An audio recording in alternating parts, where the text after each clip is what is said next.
Good afternoon and welcome to the last of our Lunch with League series. Before we start, I'd like to make a few announcements. Please remain muted throughout the session.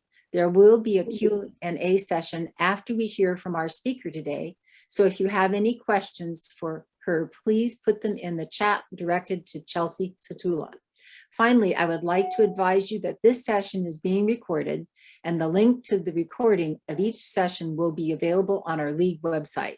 Thanks. The link to the website will be posted in the chat. At this time, I would like to introduce the president of our League, Betsy Patterson, who will make a few remarks about the League now. Betsy? Thank you, Pat. I'm Betsy Patterson, president of our local League. The League of Women Voters was founded in 1920, 6 months before the ratification of the 19th Amendment granting women the right to vote nationwide. It was established as a nonpartisan grassroots organization to encourage voters to become active participants in our democracy. The League has many activities, including registering voters, informing voters about the issues and the candidates through our voter guides and candidate forums, and getting out the vote during elections. We also educate the public about how our government works.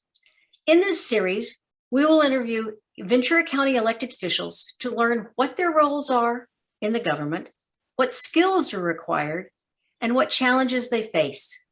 It is not a candidate forum or a campaign opportunity. It is a chance to educate the public about the work they do in the day-to-day functioning of our county. Thank you for joining us. We hope you gain a better understanding of what our Ventura County elected officials do in their jobs. And now I'd like to turn the program back over to Pat Essick. Thank you. We are now going to screen share a chart that shows how our county government is organized. In this series, our intent is to focus on those county officials who are elected, and we have been interviewing them over a 7-week period. Although we have multiple county supervisors, for the purpose of this series, we will only be interviewing one of them, who will share with us the various aspects of the role of county supervisor. At this time, I have the pleasure to introduce our county supervisor, Linda Parks. Mrs. Parks was first elected to the Board of Supervisors in 2002 and has served there for 20 years. This year will be her final year serving District 2 as its supervisor. After completing her undergraduate degree at Cal Poly San Luis Obispo, she received her master's degree in urban planning from the University of Washington. She served as planning commissioner, city council member, and mayor of Thousand Oaks before being elected to the Board of Supervisors. She is one of the organizing directors of the countywide SOAR campaign, which was successful in creating a law to protect open space and farmland, in addition to establishing urban boundary limits around county cities. She is an open space advocate who has created parks and trails in her district, including a 16-year effort that culminated in the purchase of the Amundsen Ranch as a state park.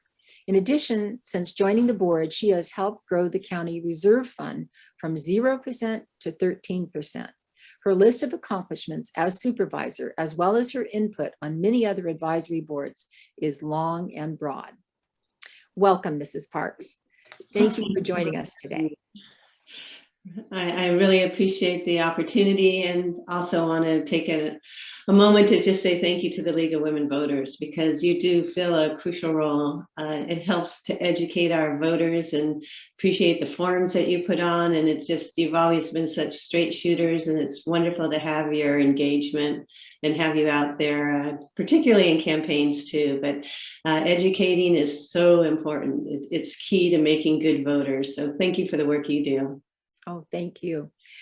Ms. Parks, could you please explain to us the qualifications and prerequisites that prepare one for the role of county supervisor? Well, just to be elected, the only thing you need to do is be a resident and a voter.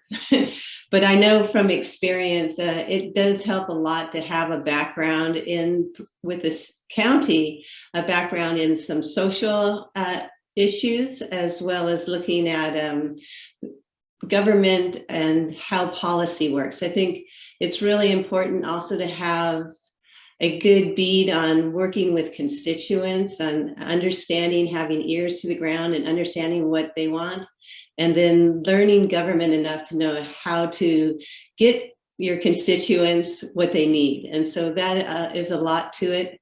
Experience, I think, is a key. People want to become electeds, but you need to be able to have some experience out there. I think it's so important, either if it's something from working with your PTA all the way up to serving on committees or commissions or a planning commission. I think those are all really good ways to prepare yourself for the job. Thank you. How long is your term, and are there term limits? We initiated term limits about halfway through my term. So I was actually elected and began serving on the Board of Supervisors, as was stated, in 2003. So almost 20 years by the time I'm done at the end of this year. Okay, and each term is how long? 4-year terms. Thank you. What are the top 3 priorities or functions of the Office of Supervisor? The top 3 priorities? Or what exactly do the county supervisors do, I guess is easier. Yeah, well, certainly starting off with the fact that we have a $2.6 billion budget, and that budget needs to be carefully allocated to the different departments and agencies of our county. But all of that is with goals. And I think each supervisor has strong priorities for what they want to see the money spent on. In general, we agree on all of those. And then just making sure that we have transparency and good accountability. I think those are also really important priorities. Okay. I realize I don't know. Do you have a budget and do you have employees that work for you as a county supervisor? Yes, I do. Each supervisor can have about 4 employees. I do some part-time employees too. And our personal budget's a little over $1 million per supervisor right now. Okay, that's interesting. You mentioned what the county's budget is. How does the Board of Supervisors set priorities for those expenditures? Mm-hmm. And we do have some 9,800 employees in the county of Ventura. The employees that we actually hire and oversee their performance is the CEO, the county executive officer, as well as our county council. And then in terms of establishing priorities, my emphasis when I got onto the job, and really from the very beginning, has been land use. My master's, as was mentioned, is in urban planning. So I was very focused on seeing that we have smart growth and then also preserving open space. And that's been a big thrust of mine, and that's how I got into politics. But once you get involved, you don't know what's going to happen from day to day. Whether it's something with a sewer or a road or a mass shooting, you don't know what's going to happen day to day.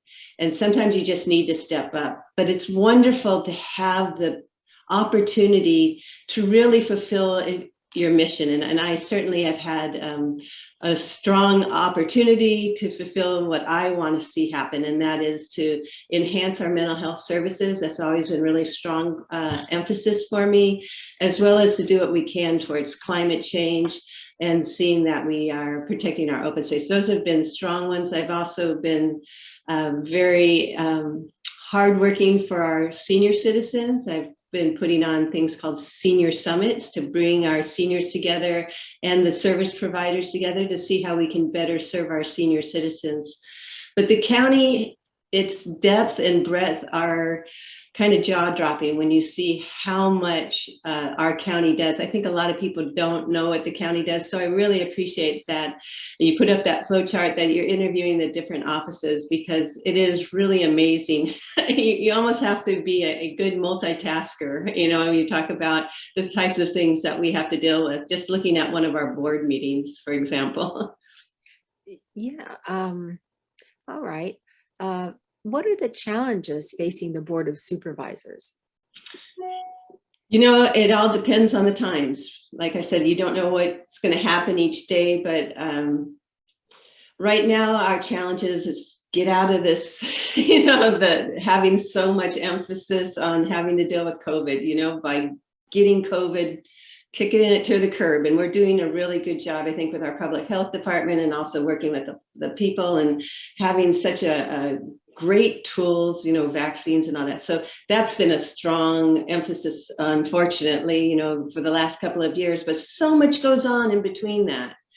And there's been just some wonderful work. I'd like to talk a little bit about a project that I'm working on that kind of gives you an idea of some of the things that we get into. And this year, we are getting some funds available for a project that I've been working on. I put together the Growing Works Nursery. And what that is a horticultural and job training nursery that provides jobs for people with mental health challenges. And it's located over on Lewis Road. The county owns 50 acres there. And so I got a nursery up and going, a nonprofit to run it. And so individuals are getting this wonderful opportunity to get this job training and become confident and make money and become independent so they don't are dependent on our county services. It's a wonderful program, but that land had been kind of ignored. So we are paying attention now. We're looking at putting in affordable housing apartments for seniors with mental health challenges.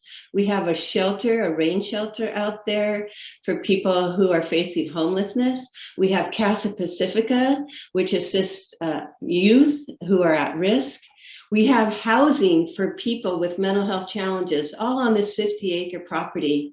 And not only are we going to be building that apartment for seniors, we're also going to be looking at putting in what's called the Mental Health Rehabilitation Center for up to 120 beds on that same property. And I just got approval from the county to put a park right out in front. And we have a barn that's kind of, you know, old and being able to refurbish that, bring in the master gardeners, make it a hub make this a community with paths that are linked. It's just such a wonderful idea to have all these different vulnerable populations that will become a community instead of separate entities. And then with the park being kind of a healing location, it's got a labyrinth. I'm just so charged with that. My background in urban planning, my desire to help people with mental illness, the idea that we're also making these wonderful plants that are drought tolerant. It just combines so many neat things. But you talk about what are we doing now? And, you know, that really goes to, and it also includes housing for emancipated foster youth. You just realize that the county, what they do is, what we do is we work with people, we provide a safety net.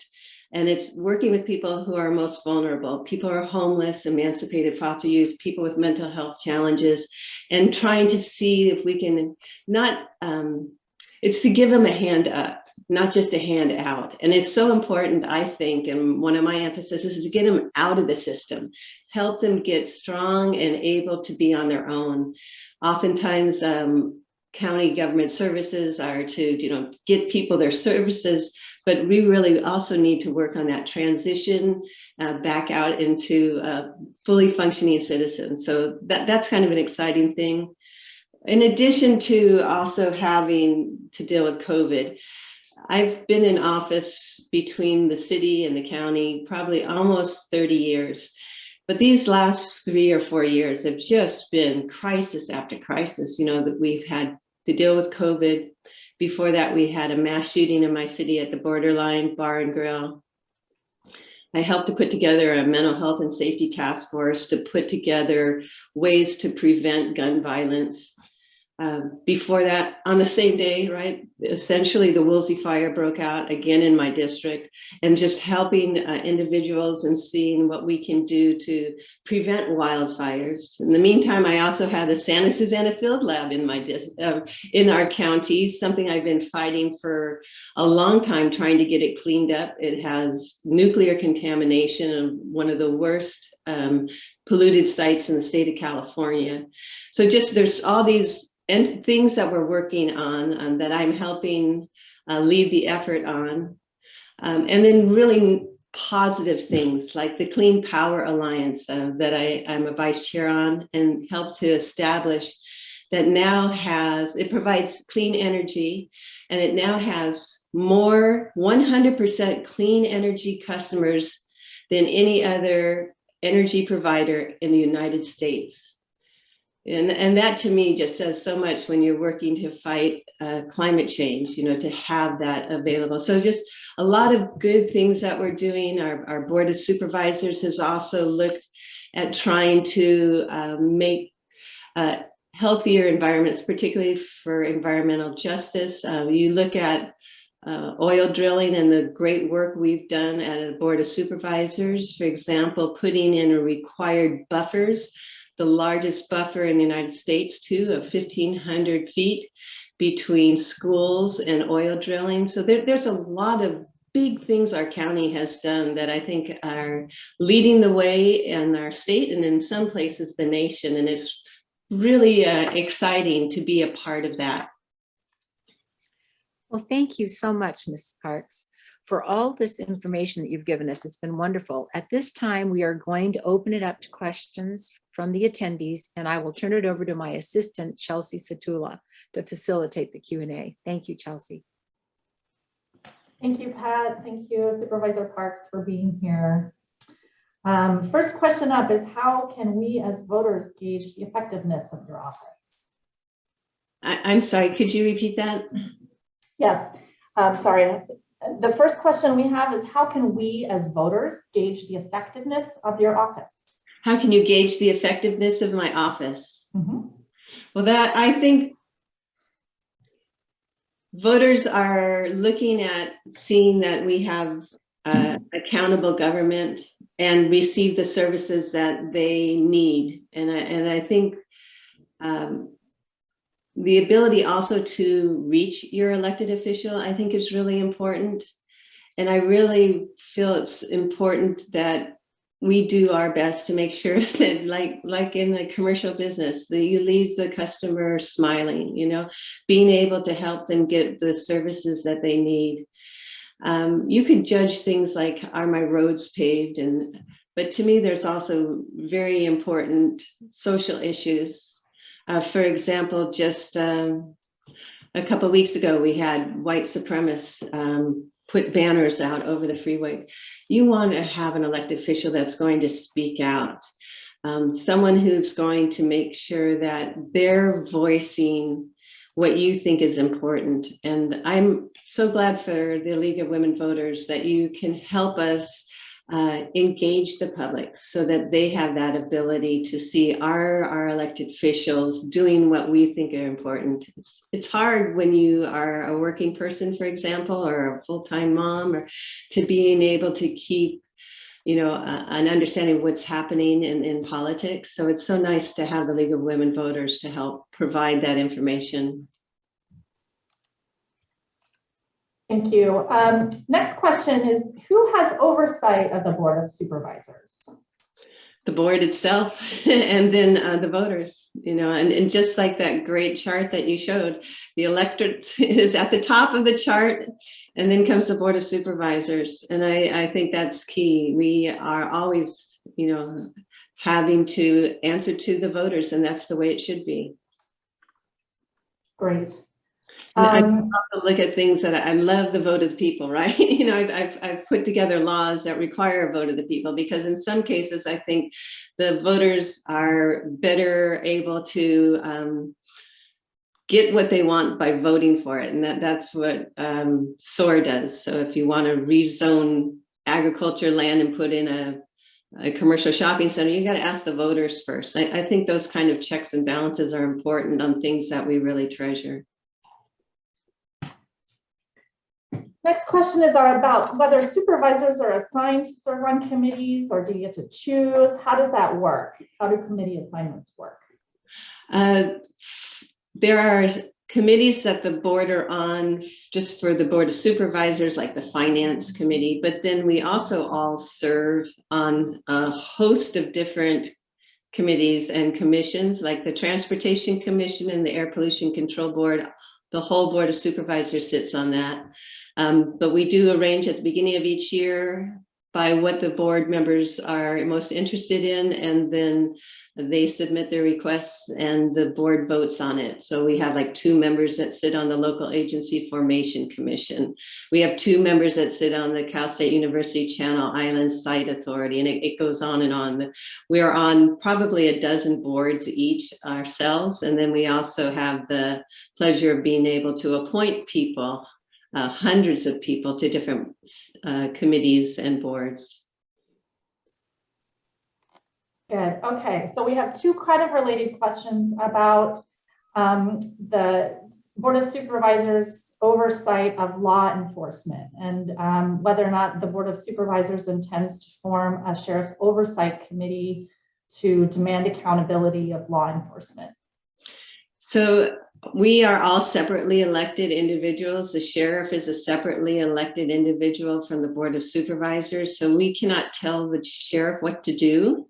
Nor can we tell the district attorney what to do, or the tax collector, or the clerk recorder. So these are all separate elected individuals. We can, however, work to form commissions and committees, and we are right now have formed one with our sheriff.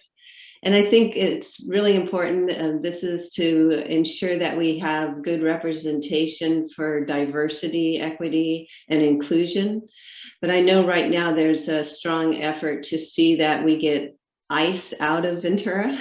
And that is something that I think, the Board of Supervisors has expressed support for. So we'll be looking at what more we can do in that regard.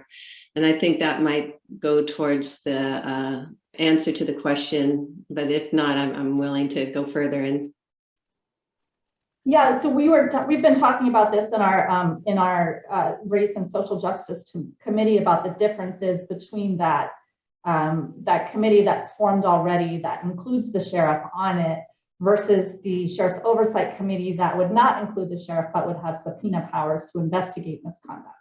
So does the Board of Supervisors plan on forming that specific kind of Sheriff's Oversight Committee, or what other plans do they have? I can only talk from my own perspective, and I feel very strongly that you need to have collaboration. I feel that is probably the best way you can get anywhere. And so the answer to that question would be no. I would want something that is collaborative, that has the sheriff as part of a working group, and that's where I would be heading. Okay, next question. Ventura County has a reputation as a stressful place to work, with arbitrary bosses competing to advance themselves, not the county or its workers. How do you monitor and improve employee relations and workplace culture at the county level? I'm having a little trouble hearing you, but from my understanding, the question is, how do we improve the culture for our employees? Yes, employee relations. Employee relations. I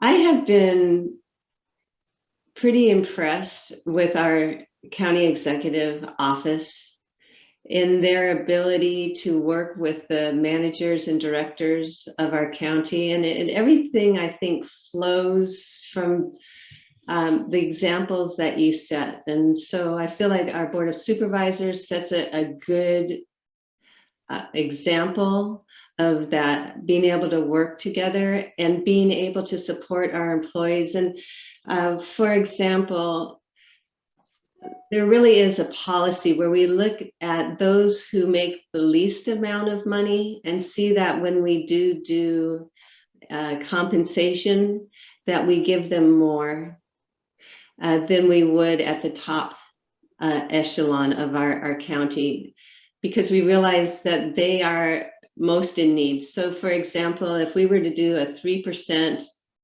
raise across the board, 3% of a low wage is a lot less money than 3% of a high wage. So I think we're focused on that, understanding that we need to help those who make the least. We need to give them more than we would just as doing it on a sheer ratio of your salary. I think also making sure that there are steps in place so people can advance. That has also been really important, and go up that ladder. And also from a diversity aspect, I think that's also really important. I've been trying to get us like an all-female fire station. Wouldn't that be great? Because I feel like that's one of the drawbacks of being a female firefighter. You're sleeping in a station with a bunch of guys. So there are things that we can do. And I really feel that we do listen. And if there are individuals who don't feel like they're being heard, they know where they can go. And that to me is important. We have mechanisms in place, commissions that will hear them. So very strong union contracts also. And we haven't had a dispute since I came on the board, really, and to the point where, we're going to go on strike. And so I feel that it is important. They are government, the people who work are the government, and we want to make sure that they are top notch. We don't lose them. We are able to retain them, and we are able to recruit the best. Thank you. You touched a little bit before about the Santa Susana Field Lab site. Can you share anything about what progress might have been made on that, or share any updates about that particular project? One of the things from being in office as long as I have, get to know a lot of the elected officials. And so the most recent thing I was able to do is help to coordinate a letter that went to the Department of Toxic Substance Control, the governor, and also the head of the natural resource, just pointing out that, it's been delayed too long. We need to have cleanup. And just expressing the frustration. The Regional Water Quality Control Board just had a hearing, which I was able to testify, bringing a lot of, political influence, quite frankly. Our whole Board of Supervisors has voted. We want 100% cleanup, don't leave the pollution there. And I think that has to be your position. How can you say, well, go ahead, leave a little plutonium? You don't do that. You clean it up, because once you clean it up, it is forever not going to be giving you problems. It's not going to be every time there's a wildfire or there's a storm or there are winds, you don't have to worry, is our contaminants coming off of site? And so we need to get that cleanup. And I've had the Department of Toxic Substance Control Executive Director just spent about an hour speaking with her about a month ago, and her staff. I'm feeling like they're listening to us. They are in are in some confidential negotiations right now with Boeing. Boeing to me is the only one that, they really need to step up. It's primarily their property, and they need to step up. And they have a requirement that they aren't fulfilling. Same thing with NASA and DOE. They have a legal requirement to clean up. And the last letter I got back from the state just last week said that if they don't meet their standards, they're going to go to court. And I'm going, yes. So to me, that's the biggest thing that can happen, is the state needs to sue to get the requirements that these entities have signed and said that they would clean up. They're supposed to have it cleaned in 2017. So hearing this, in that letter with the state saying we will litigate if we can't get it through this confidential negotiation, gives me some hope. I have a bucket list because I'm going out of office. That's one thing that I think I may not be able to do, is get that cleaned up, because it's been at least a 17-year or longer effort, a 25-year probably closer, just trying to get that cleaned up. But I still am hopeful, and I think being hopeful also is necessary for the job of supervisor or any elected official, because you got to try, you got to try. And so there's a lot of things that are still potentially never going to happen. I've been wanting to get a bike path from the transit station in Camarillo to Cal State Channel Islands. It's but hey, all of a sudden it's all coming to life again. So you put out a vision, you put those things out that you want to have happen, and then you just keep trying, you persevere, and that's the only way you get things to happen. And sometimes it's also just good timing. Okay, could you talk a little bit about a typical workday of a supervisor? How many hours are you putting in? How are you kind of preparing for meetings? Are you have really regular schedule, or is it kind of variable with your meeting schedule? Maybe just talk a little bit about a day in your life. Well, I can hear my kids saying, "You don't not work, Mom." I mean, I'm always working, always working. Saturdays, Sundays, holidays, evenings, mornings. That's why I need to go backpacking occasionally. But you need to be able to be reached. And that is something. As far as reading packets, there's always, because you're on all of these different boards and commissions, there's a lot of reading to do. I'm very pleased with my staff that assists me and also comes up with some great ideas, helps me with my constituent concerns. I have put together municipal advisory councils.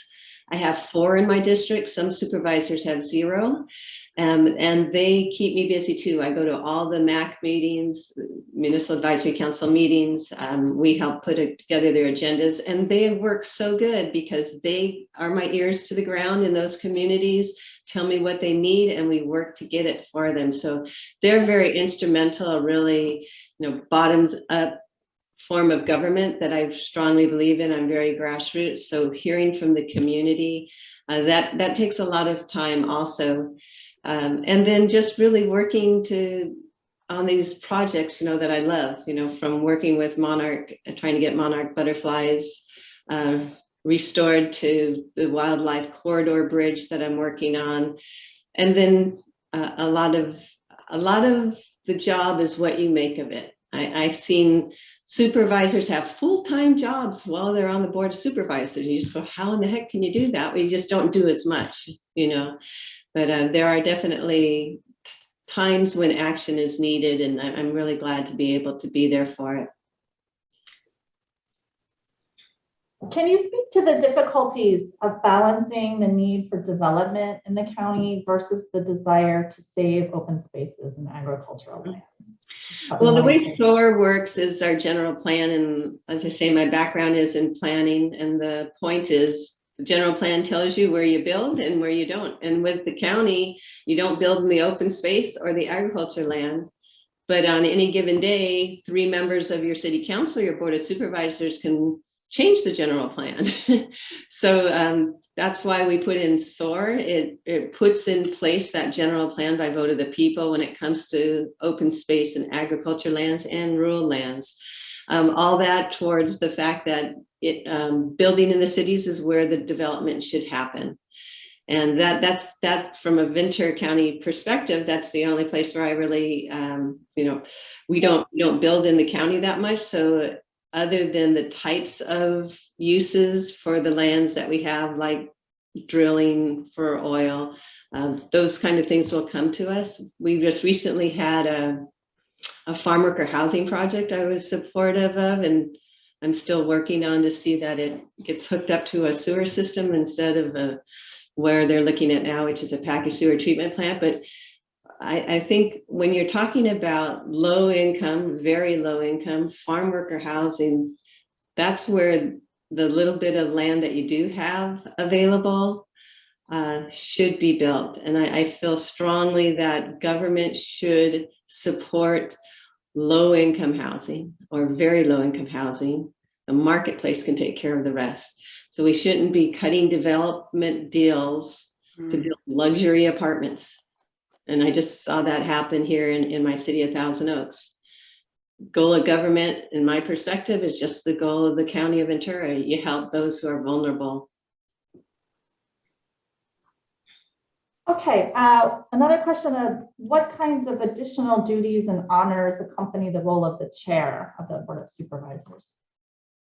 Well, I was pleased not to be chair after last year, because you're also last year was just full of a lot of impacts from COVID, and our public comments, people just, totally against any COVID measures, from masking to social distancing to washing your hands, the things that people were upset about, we got to hear it all. And some things it can be pretty frustrating to hear people say, so what if old people die? It's just like, I just, being patient, I think, is probably one of the things that I tried to do most as the chair in dealing with those kind of Board of Supervisors meeting.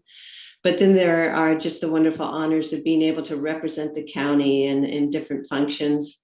And so, because last year was so challenging as chair, I just was glad to let someone else ascend to that position. It was a tough year, I have to say. And of course, I also was facing a recall at the time, again, by people who were opposed to the COVID requirements that the county had put forward as part of our public health department.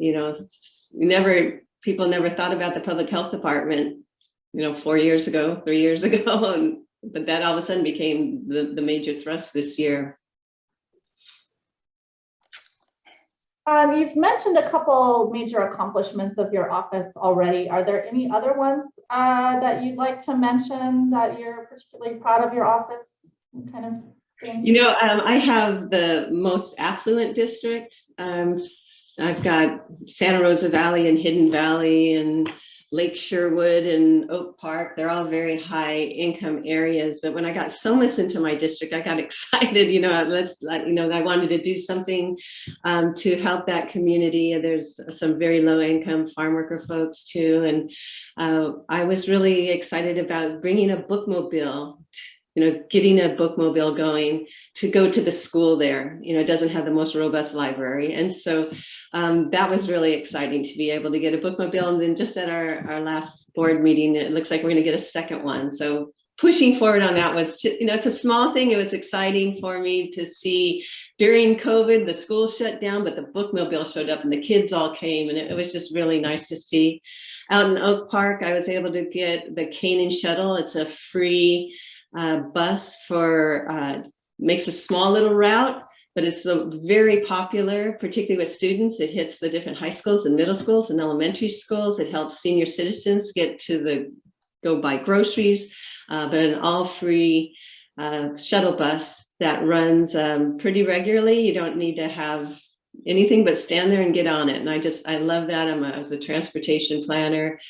And then also some neat events that I've been able to hold, unity in the community, which I'm thinking I need to do again, after the most recent efforts by white supremacists, just to bring the community together in a very positive event to celebrate diversity. I love that.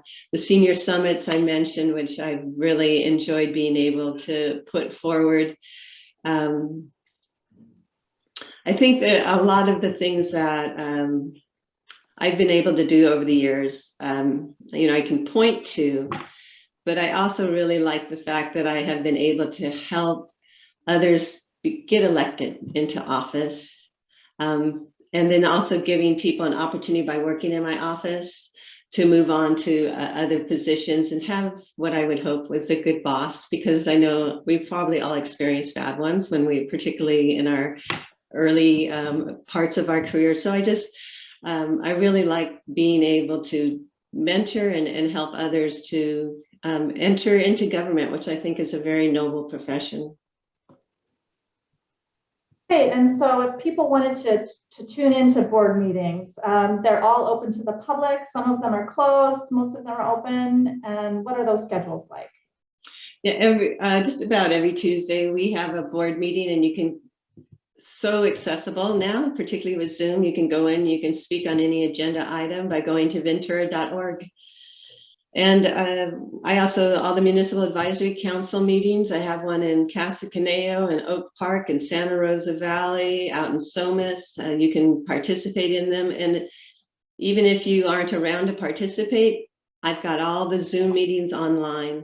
And I think every government agency should be doing that. The Transportation Commission, the Air Pollution Control Board, all of them. Why not? We're all on Zoom. It's all being recorded. Put them online so you can get to them. And other things to put online, your 460s. You know, that's a little complicated one, but everybody who's an elected official has to have a listing of all their finances and who's contributed to them. I think that's key. And every agency should have those listed available online too. For example, you have to recuse yourself if you've taken a certain amount of money from individuals. How will you ever know if that person did or didn't if you can't see their 460s? So I'm all into transparency, and that's another thing that is easy enough for these government agencies to do, and something I'm mentioning because the League of Women Voters is all for that transparency stuff too. Okay, I don't see any other general questions in the chat. Just one final question. Can you confirm or deny whether your father was the voice of Smokey the Bear? Oh, yes. My father was Smokey the Bear. God bless him. Thank you. That was a little trivia thrown in at the end. Mhm. I'm going to turn this back over to Pat Essick now for a few concluding remarks. Thank you so much, Supervisor Parks. Thank you. Thanks, Chelsea. Before we end this interview, is there anything that you would like to add that we have not covered?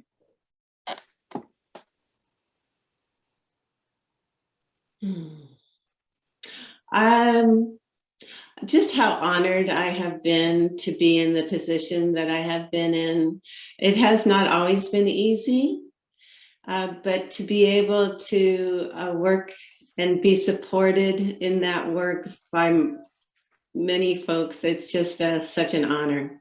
And I feel a lot of that is you can be a leader, but if there isn't anyone behind you, you know, that's got your back, you know, you're not going to get that far. So I'm just so honored for the supporters that I have had and the voters who have elected me. I've been fortunate not to have had an opponent in the last couple of elections, and just feel a lot of gratefulness for people who have helped me.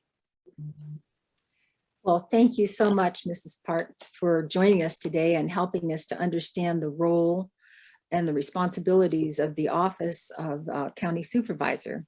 We really appreciate all of that information that you shared with us, and for having the opportunity to meet you and hear about your time in office. Thank you so much.